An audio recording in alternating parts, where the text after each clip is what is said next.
If you're a regular viewer of this show, you know that I've had a thorn in my side. My goodness, what a thorn over a particular issue that it seems a lot of MAGA Republicans are just getting away with a wild contradiction on. And this comes in the form of the subject of the southern border.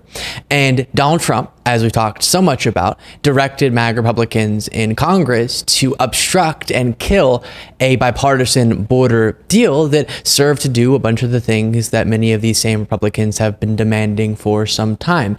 And so we're in this moment where somehow people like who I'm about to show you, Kari Lake, somehow people like Donald Trump are running sort of successfully on the subject of the southern border, meaning the polls show they often beat their opponents in the approval of their stances on this issue. Trump beating Biden in people's approval of his handling of or policy on the southern border, even though, again, the reality is it's MAGA Republicans currently obstructing the very solutions to these issues. And we'll talk more about just all of this after I play this clip from an interview with Kari Lake.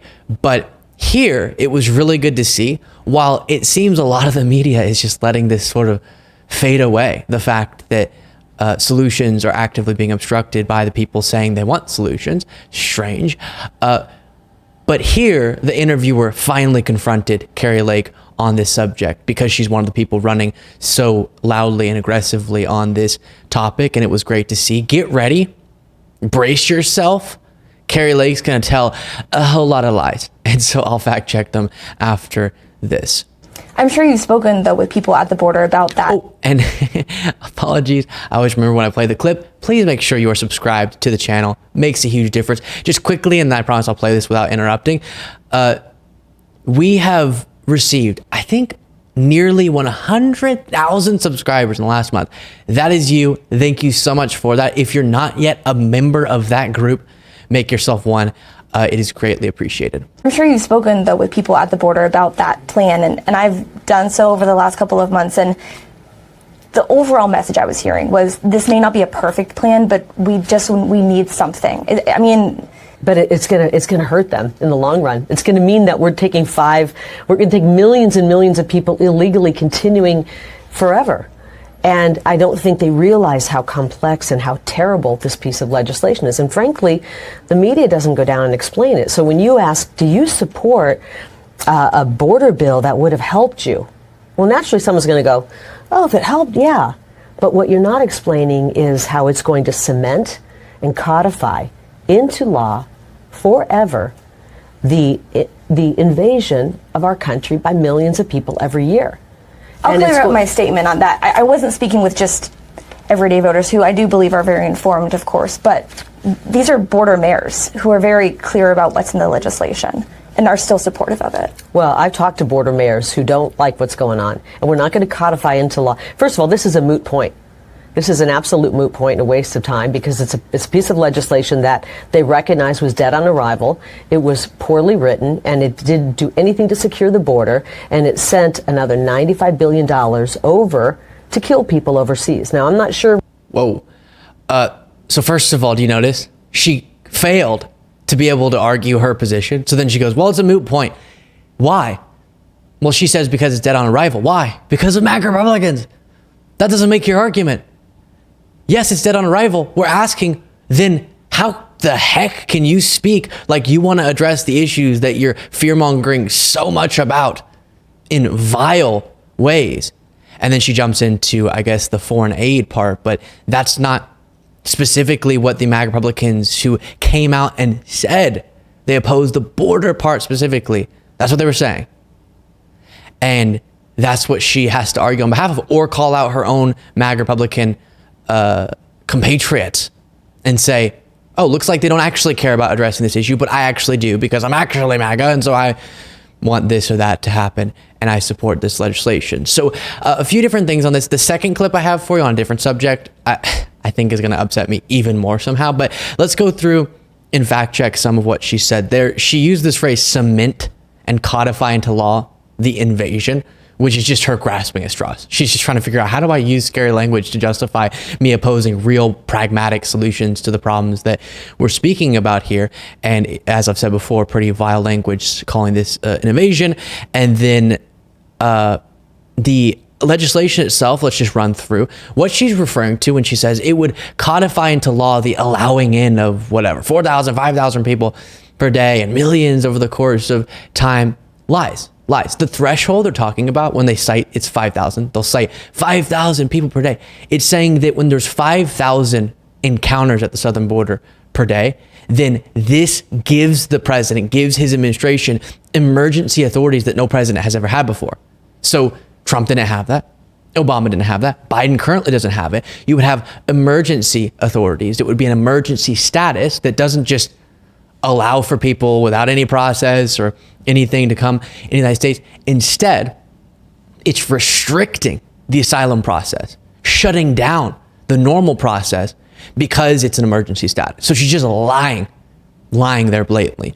Then this legislation would have raised the legal standard for initial screening for asylum. It would expedite the asylum process, trying to move it from years to 6 months. A big goal there by hiring more immigration judges and other investments as well, which is crucial. We have these huge backlogs that are a part of this issue. $6.8 billion would be given to Customs and Border Protection, $7.8 billion to Immigration and Customs Enforcement, $3.99 billion to Citizenship and Immigration Services. It also included the Fend Off Fentanyl Act, which, by the way, some history on this, Mike Johnson and House Republicans, they blocked that from getting into the Defense Authorization Act. So they prevented the Fend Off Fentanyl Act previously from being implemented. And here, obviously, they're doing it once again, and so much more. And we've talked about how people like Kari Lake will act as if they want to prevent fentanyl from getting into the United States. But then, just like her MAGA Republican allies, they're actually in favor of obstructing the very solutions that would help to do just that. We've talked about the example of the fentanyl scanners that can't be installed because legislation wasn't passed. And this is another reason why the Border Patrol Union was saying we want this to get through. So there are facts, and then there is MAGA world, and Kari Lake is very much living in MAGA world there. I do want to make clear, I am in favor of this bipartisan border deal, and I do think we should take action to address issues at the southern border. I also am aggravated that Republicans seem incapable of zooming out and having a broader conversation about our immigration system. In this, it's good to see that more immigration judges would have been hired, but we need to do a bunch to make more efficient and logistically sound our immigration process, and of course the southern border specifically.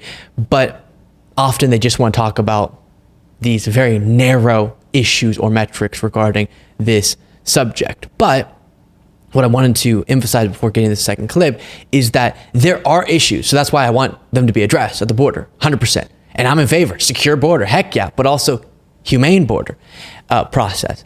And it should be said that issues, problems, things we want to solve, that doesn't justify dehumanizing people or advocating for deranged solutions like extrajudicial killings, as we've heard from some Republicans. And we have to both be able to say real issues, let's not minimize them, and let's address them. And sometimes that includes investments in Customs and Border Protection, great, while also not sacrificing our what should be American values in the understanding of universal humanity and thus universal rights that we should respect. So that I wanted to add. But here's another clip. This is on Kari Lake opposing the historic infrastructure law that Joe Biden signed into law and Ruben Gallego, her Democratic opponent, voted for and is in support of as well. And she just squirms trying to explain why she's opposed to this investment in infrastructure. And I'm hearing where you're coming from on that. And just to wrap up the point, since I know we have a lot to talk about. Well, the point, to wrap it up, it's a moot point. Yes. And by moot, it doesn't matter because that legislation's gone, dead, and over with. Thank God, because that legislation would have made the problem worse at the border and would have sent our hard-earned treasure over to Ukraine and to start wars overseas, when in reality, people are suffering here. People are suffering. I'm sorry, I have to say before she gets to the infrastructure thing, because it's getting the tail end of the last clip we watched, saying that she's referring to Ukraine, as you're about to hear her specify, that we are starting wars overseas in Ukraine by giving them aid, military aid to defend themselves, is insane. And we've heard this talking point from Marjorie Greene too. Russia invaded, Kari. Do you understand that? Does that make sense to you? Russia was the one who invaded. Russia's the one slaughtering civilians and causing this disaster. Ukraine is defending themselves. And so giving aid to Ukraine is not funding the starting of wars. Here. DC's full of terrible ideas. The whole infrastructure plan that Ruben Gaggo likes to brag about. You know what it built here in Arizona? We have crumbling roads, by the way. I mean, drive down Camelback. It's like a gravel road in some places. Drive up from Williams, Arizona to the Grand Canyon, one of our most important roads, by the way. And they call it a death trap up there. That's where many of our tourists end up taking that road to go to the Grand Canyon, one of the 7 wonders of the world. Why didn't they widen that and improve that road? But no, what they got out of the infrastructure plan and what that they tout is a couple of footpaths on a bridge to nowhere. And so DC's full of bad ideas. And just because they give it a nice, cute name, the legislation, doesn't mean we should sign it and, cement it into law. So I want to say, before I read the facts on this to you, MAGA, I say again, I know you hate us. We want to improve your life too. That's our goal. We're going to improve everyone's lives, whether you like it or not. And so know that even though you like how Kari owns the libs and she's so MAGA and election denier and it feels so great, and she'll pretend to flip off the media, yeah, she's actually advocating against your interests. So let's talk about Arizona. She brought up the infrastructure investments. Let's talk about what this bill did for just Arizona.